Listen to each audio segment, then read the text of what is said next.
In this video, I'm going to show you guys a few ways to make selections. So the first selection tool I would use is the marquee tool, which is up near the top. It's just a rectangle, and I can use that to make a selection just by clicking and dragging.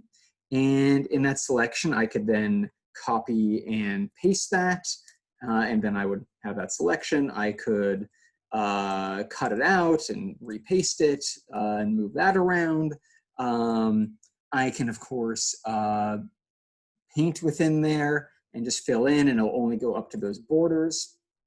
There's all kinds of things you can do with a selection tool. Another option, if I click and hold or right-click on that icon, is you could choose different shapes, such as the ellipse-shaped one, which would draw an ellipse, an oval-like form. If I hold down Shift, it will be organized and hold it to a circle.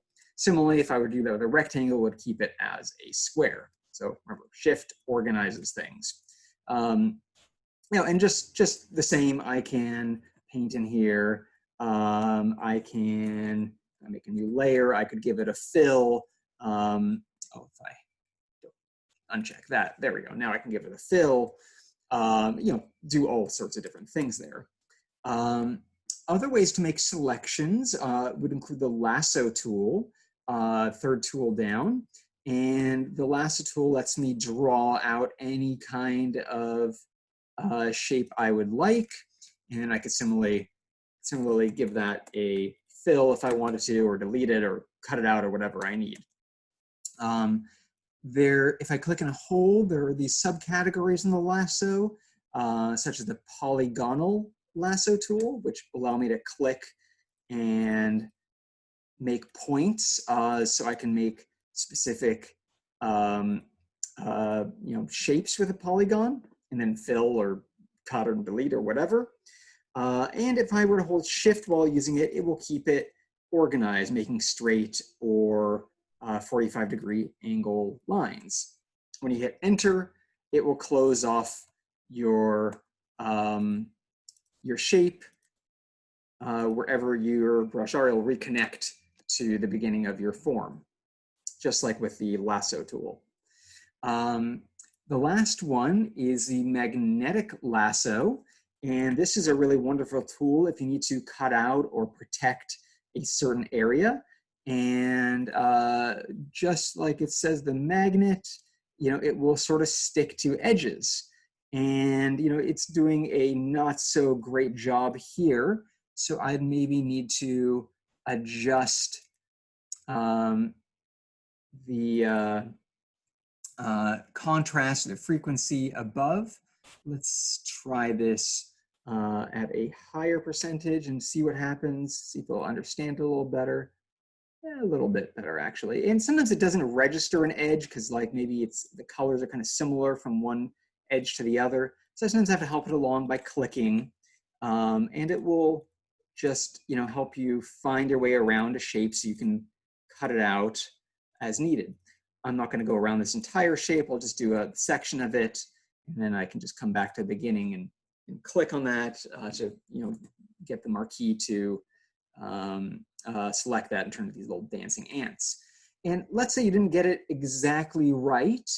I can go back to my lasso tool, and I can add or subtract from this. So if I hold down the Shift button, the lasso tool gets a little plus sign next to it, and I can click and hold and just trace around any areas that I have missed and add them to there. If I hold down the Alt button or Option button, depending on what computer you're using, you can subtract from it, right? And I can subtract whatever size shapes I want to get exactly what it is that I need. And that's a general tool for any marquee or selection tool. You can add or subtract by holding Shift or Alt, right? So I could add an ellipse to it by holding Shift, or I can subtract an ellipse by holding Shift, or a square, or whatever I want to do.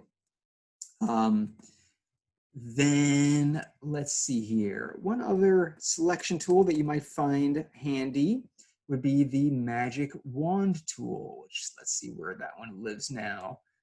They sometimes move it around as they update this. There it is, fourth tool down. We have different types of selection tools here. such as the magic wand, which will select one area that is similar in color. So if I click on this, it'll probably select everything that's sort of greenish, and certainly this light type of green. It didn't select those darker bluey greens. If I wanted to select those two, I could hold down Shift and add those to my selection. Or I could subtract something, of course, by holding the minus button, the Alt or Option button again, not the actual minus button, the keyboard. Now, to select a greater area of greens here, or a lesser area of greens, I could toggle the tolerance. So I could make it, let's bring this down to, let's say 10, making it very intolerant. It's really gonna notice difference in which case, right? I click there and it selected way less of an area of green than it did before. But if I raise the tolerance, let's try doubling it to 60, and it now has selected a much larger area.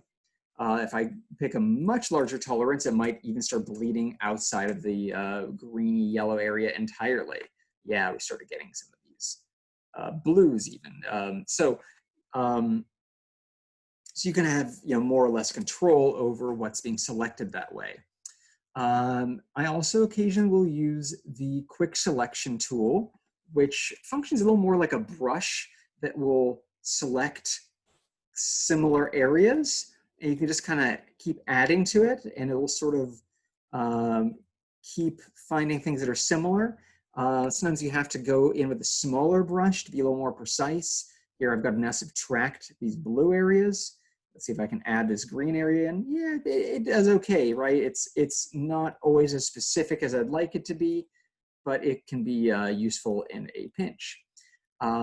And that more or less is a number of different ways to make selections to help you out.